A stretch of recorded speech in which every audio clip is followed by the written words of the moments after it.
Hi everybody.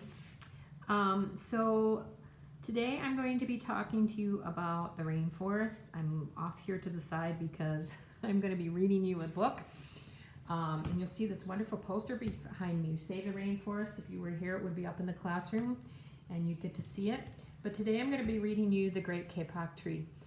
The Great Kapok Tree is a wonderful story about the kapok tree, which is an amazing tree that can grow up to 120 feet tall, but it takes many years to grow. It takes about 40 years or so to grow, and when it gets chopped down, it's not easy to grow it again. Like here, like if you get a Christmas tree, you can grow a Christmas tree again, and in a couple of years you can chop it down too. But the kapok tree, it doesn't work that way, and there are a lot of things in the rainforest that once they're gone forever. And we really need a lot of the things that we have in the rainforest. So we want to stop that from happening. So I'm going to start by first, well,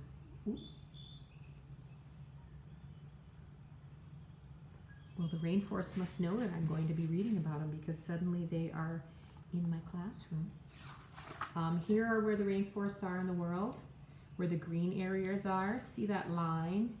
That is the equator. It's in the middle of the planet, and the weather there is hot and steamy,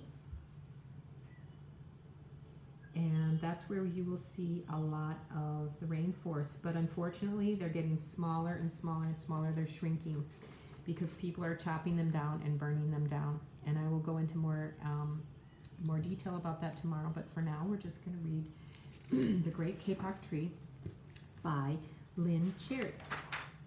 So I've got a cheat here, so hopefully I can do this correctly. Two men walked into the rainforest.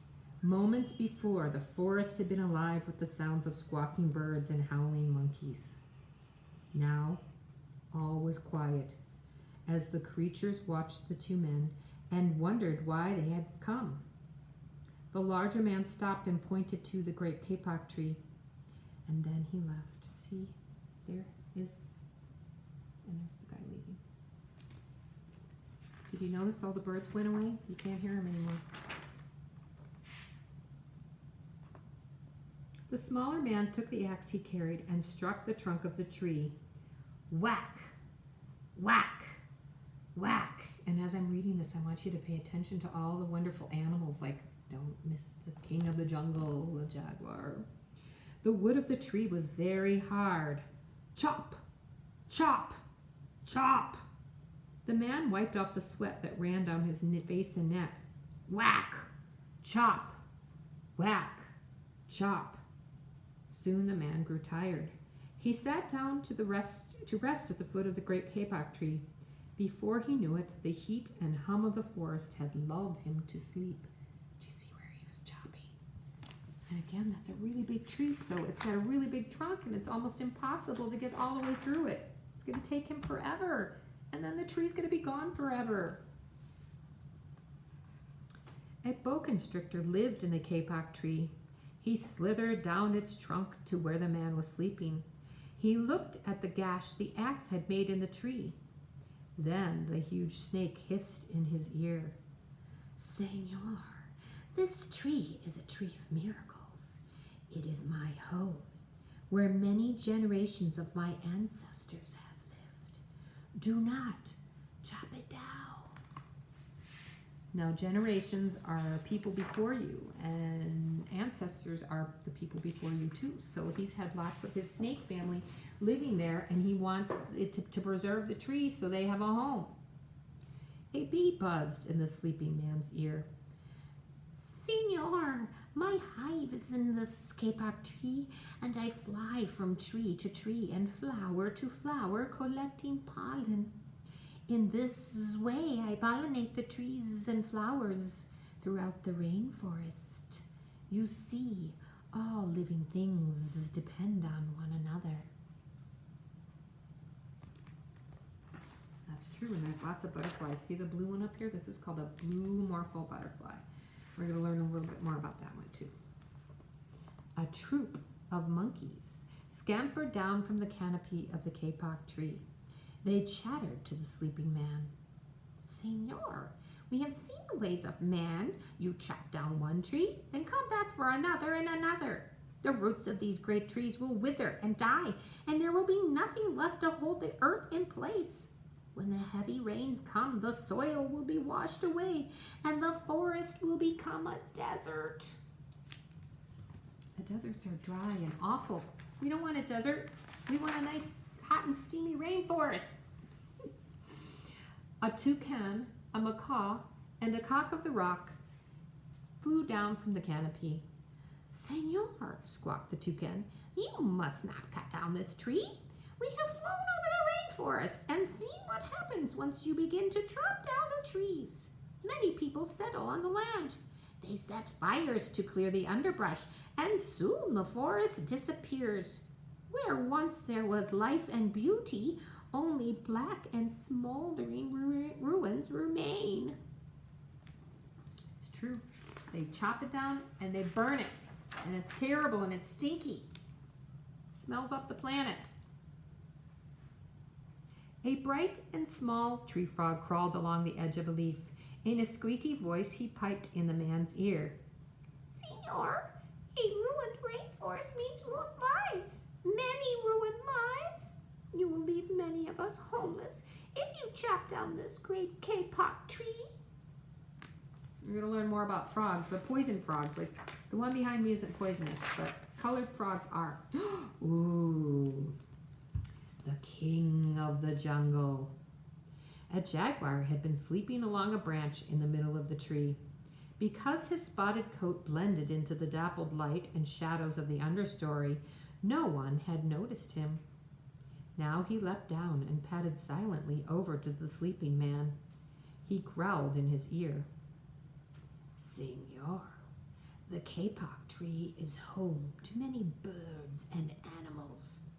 If you cut it down, where will I find my dinner? Good thing he's not eating them now, right? 4 tree porcupines swung down from branch to the branch and whispered to the man, Senor, do you know what we animals and humans need in order to live? Oxygen! And senor, do you know what trees produce? Oxygen! If you cut down the forest, you will destroy that which gives us life. It's true. We need oxygen to breathe and live, right? Several anteaters climbed down the kapok tree with their young clinging to their backs. The unstriped anteater, see, these are the striped ones, unstriped. The unstriped anteater said to the sleeping man, Senor, you are chopping down this tree with no thought for the future, and surely you know that what happens tomorrow depends upon what you do today. The big man tells you to chop down a beautiful tree. He does not think of his own children, who tomorrow must live in a world without trees. And that's what I'm talking about. I want to protect the planet for you guys, because when you get older, I want you to be able to see all the beauty in the world. Oh, the sloth. A 3-toed sloth had begun climbing down from the canopy when the men first appeared. Only now did she reach the ground, because sloths are really slow. Plodding ever so slowly over to the sleeping man, thus she spoke in her deep and lazy voice. Senor, how much is beauty worth? Can you live without it? If you destroy the beauty of the rainforest, on what would you feast your eyes? So do you see the beautiful flowers? There are lots of plants and flowers, lots of beauty in the rainforest. She's right. A child from the Yanomamo tribe who lived in the rainforest knelt over the sleeping man. He murmured in his ear, Senor, when you awake, please look upon us all with new eyes. Because the man didn't know.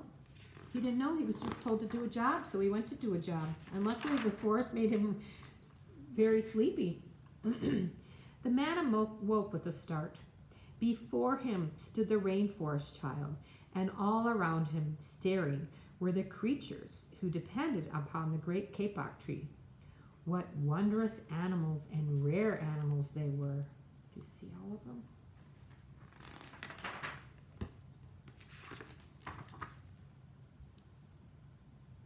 The man looked about and saw the sun streaming through the canopy. Spots of bright light glowed like jewels amidst the dark green forest. Strange and beautiful plants seemed to dangle in the air, suspended from the great kapok tree. The man smelled the fragrant perfume of their flowers. He felt the steamy mist rising from the forest floor, but he heard no sound, for the creatures were strangely silent. I think they're wondering what he's going to do. The man stood up, picked his axe up. He swung back his arm as if though to strike the tree again. Suddenly, he stopped. He turned and looked at the animals and the child. I hope he's decided to go. He hesitated, then he dropped the axe and walked out of the rainforest. Pretty cool, huh? So he decided that what the animals had told him was true, that he needed to protect the rainforest. And it is true, because this is what the rainforest might look like. The darker areas are what the rainforest looks like now, but the lighter areas are where there used to be rainforests, and it's getting smaller and smaller, and we need to help protect it. So tomorrow I'll be talking to you more about the animals, the things that come from the rainforest, and what we can maybe do to help the rainforest. So for now, goodbye, and maybe start thinking about what's your favorite rainforest animal. Let me know what your favorite rainforest animal is, or draw your favorite rainforest animal. And then you can share it with me. I'd love to see some pictures. So until tomorrow, bye-bye.